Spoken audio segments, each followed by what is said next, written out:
Campus TV, nous sommes ensemble. Bonsoir à tous et bienvenue à ce Flash Info.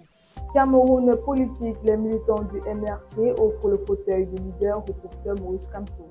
Au terme du Conseil national du mouvement pour la renaissance du Cameroun qui s'est tenu samedi dernier à Yaoundé, des résolutions majeures ont été prises.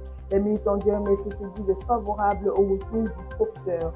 Le parti sorti deuxième à la présidentielle de 2018 se dit prêt à soutenir un candidat issu d'une vision entre au moins deux partis importants pour les prochaines élections présidentielles. Les cadres de cette formation politique ont également décidé à l'unanimité que le MRC prendra part aux élections législatives et municipales.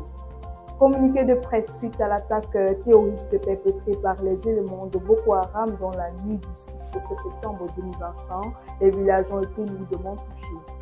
Le bilan provisoire fait état de 4 personnes tuées et de plusieurs blessés graves qui ont été évacués à l'hôpital. L'attaque qui a duré de 23h à 2h du matin a causé d'importants dégâts matériels. Le communauté a été ciblé tandis que la paroisse Saint-Jean-Baptiste a été partiellement incendiée, incluant le bureau du curé, son véhicule et le magasin paroissial. Des boutiques et maisons endommagées, des motos et bétail volés, sans compter des plantations détruites. Mali, l'ONU déplore la suspension des élections et l'intensification de la pression. Le chef de la junte, le général Assimi Goïta, a promulgué en juillet la loi qui lui accordait un mandat de 5 ans renouvelable sans élection. Alors que la société civile est victime d'exactions de tous les partis, dénonce le haut-commissaire des Nations Unies aux droits de l'homme. Le haut-commissaire de l'ONU a dénoncé jeudi dernier la suspension indéfinie des élections au Mali et l'intensification de la répression contre la société civile. Les lois adoptées ces derniers mois risquent de compromettre le respect des droits humains au Mali pendant longtemps. Confrontation autour de l'héritage du club. Un conflit oppose la famille du regretté Mvongo Angolo, président fondateur de Claire Football, à Christian Onana, frère aîné du gardien international Henri Onana et actuel gestionnaire du club.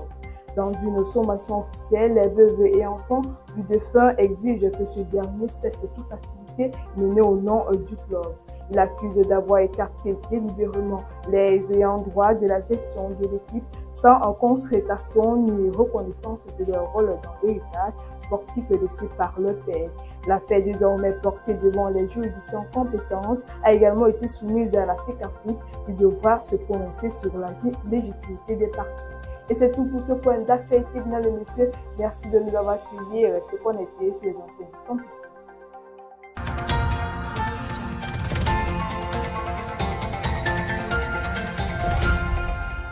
Campus TV, nous sommes ensemble.